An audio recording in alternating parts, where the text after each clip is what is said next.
Yes, Mr. Khan. Salman Chaudhary speaking.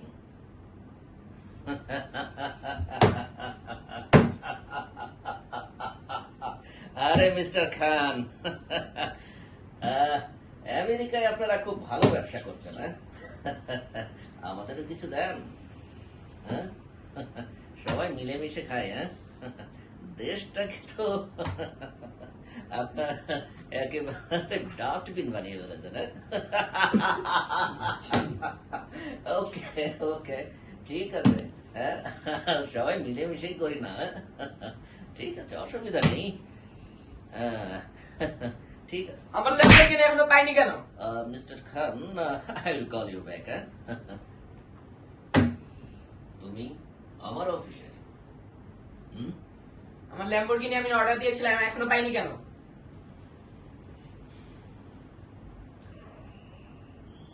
Simon, তুমি এত বেয়াদব হয়ে গেছো। তোমার মা মারা যাবার পরে আমি তোমাকে অনেক যত্ন করে মানুষ করেছি, কিন্তু তুমি সেভাবে মানুষ হওনি। আজকে তুমি বাবার সামনে সিগারেট খাচ্ছ। তোমাকে আমি এই শিক্ষা দিয়েছি।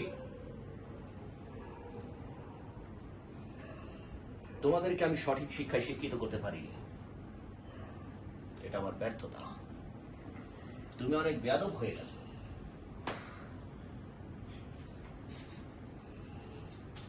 তোমাকে প্রতি মাসে আমি 1 লক্ষ টাকা দেই। কি করো তুমি এই টাকা দিয়ে? আমি এখন এই 1 লক্ষ টাকা পাইনি কেন? 1 লক্ষ টাকা তুমি পাওনি কেন? তোমার অ্যাকাউন্টে 1 লক্ষ টাকা যায়নি? না, যায়নি।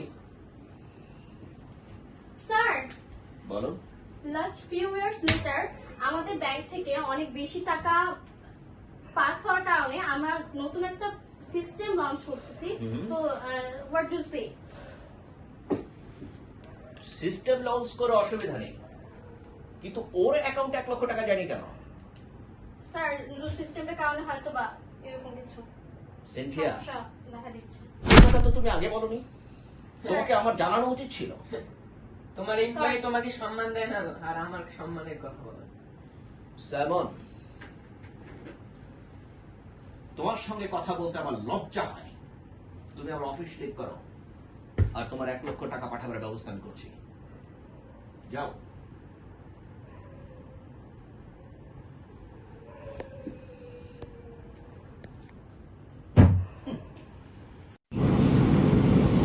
গুড মর্নিং ফরহাদ সাহেব, কি খবর আপনার?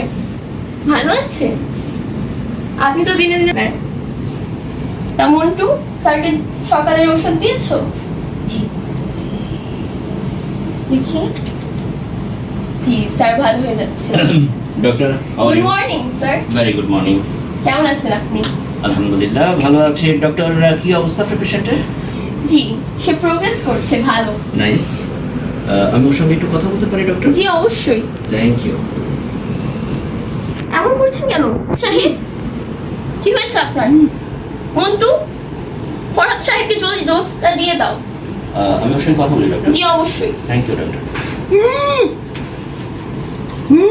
ফরহাদ, চিনতে পারছস? হ্যাঁ,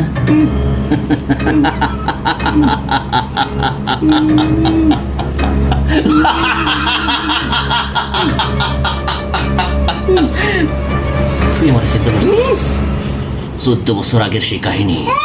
হ্যাঁ, তোর 2টা মাইয়া আছে, তুই জানোস? জানি। তোরে এখনো কেন আমি জীবিত রাখছি জানোস? তোরে তিলে তিলে আমি মারো। তুই দেখবি আমার পিছনে লাগার কি অবস্থা হয়।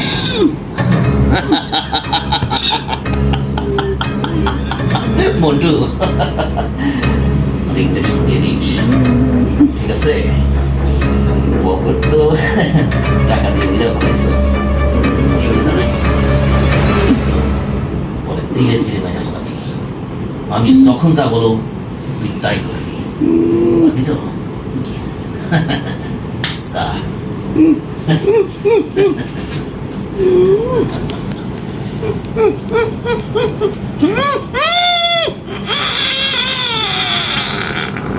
বাকি ফাইলগুলো কোথায়?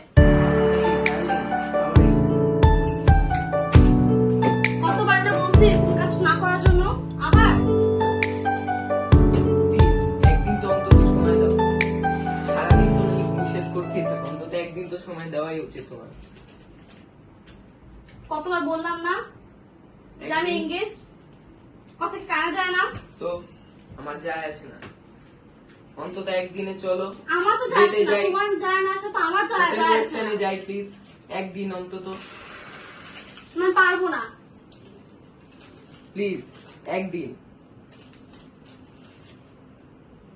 I will try. তুমি এখন যাও অফিসে, তুমি এখন যাও।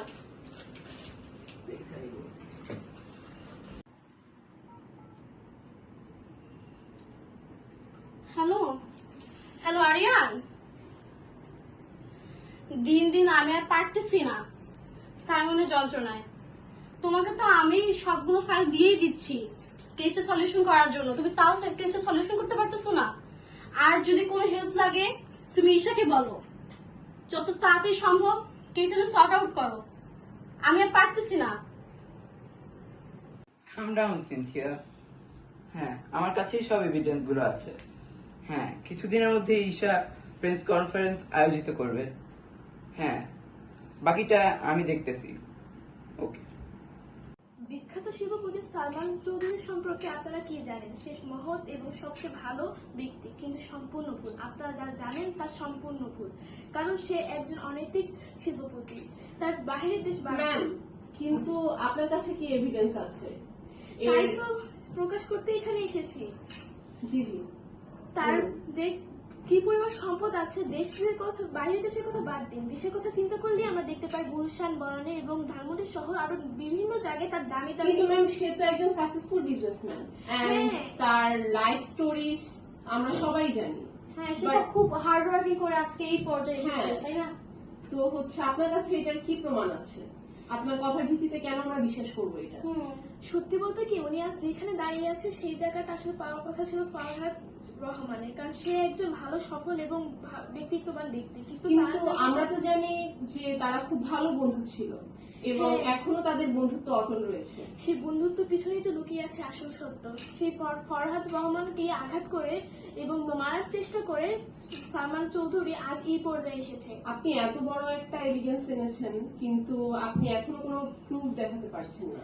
হ্যাঁ, আমি নিশ্চয়ই চেষ্টা করবো প্রুফ নিয়ে আসার জন্য এবং আপনাদের সামনে এই ব্যাপারে আরো ডিটেলস এর সম্পর্কে কথা বলার জন্য। আজ পর্যন্ত এখানে আমি এই সম্পর্কে সত্যটা প্রকাশ করলাম। সামনের দিনে এই তথ্য নিয়ে হাজির হব। আমি ঈশা রহমান। আজ এই পর্যন্ত। ম্যাম, আমরা জানতে চাচ্ছিলাম। ফোর্স রেডি তো? আজ সালমান চৌধুরীর বাসা ঘেরাও করবো। তার সম্পূর্ণ এভিডেন্স আমাদের কাছে আছে। সে যেন কোনোভাবেই পালাতে না পারে। তোমরা রেডি থাকো, আমি নামছি। Sir please, sir please, sir আমাকে ক্ষমা করে দেন, স্যার স্যার। তুই আমার এত বড় ক্ষতি করছস মোটো? তোর আমি একটা দায়িত্ব দিছিলাম, দায়িত্বটা ঠিক মতো পালন করস নাই। ফরহাদরে তুই মারতে পারস নাই, ও এখনো জীবিত থাকে কেমনে? হ্যাঁ, তোর তো বাঁচায় রাখা যায় না মোটো, তোর তো বাঁচায় রাখা যায় না। আয় তুই, তোরে আমি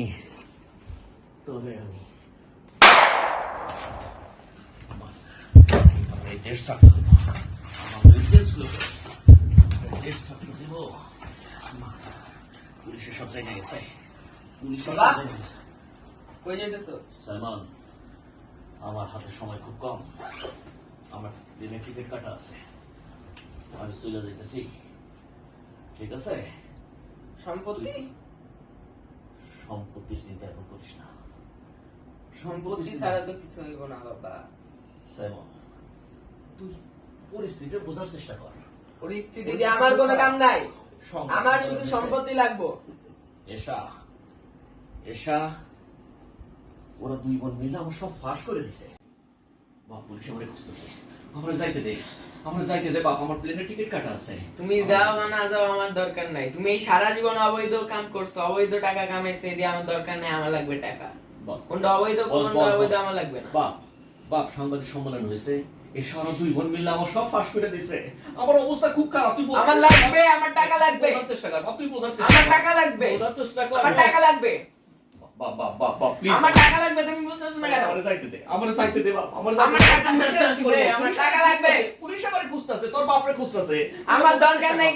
না, কে আমার বাপরে খুঁজে কে খুঁজে না, আমার দরকার নাই। তুই আমার বাপ হস না, তো? তুই আমার বাপ হস না। তোর যে আমি অনেক কিছু করছি না, কি করছো? তোর আমি টাকা কি দিছি না, করছো? মাসে মাসে টাকা দিছি না। আমারে টাকা চাইতে দে, দিয়ে আমার আমারে দরকার চাইতে নাই, দে। আমার টাকা লাগবে। আমারে চাইতে দে বাপ, আমারে ওই চাইতে দে। টাকা তো গেছে, এখন আমার টাকা লাগবে, আমি আমারে কে চাইতে দে। করবো? আমারে চাইতে দে। চলো। আমারে চাইতে দে বাপ, আমারে চাইতে দে। তুমি যদি টাকা না দিছো তাইলে কিন্তু এখন খবর হয়ে যাবো। তুই তোর বাপরে মারবি? আমার তুই তোর বাপরে মারবি? তুই এত নিচে নামছস? তুই আমার টাকা দিবে। বাপ বাবা আমারে মাফ করে দে, আমারে মাফ করে দে বাপ বাবা।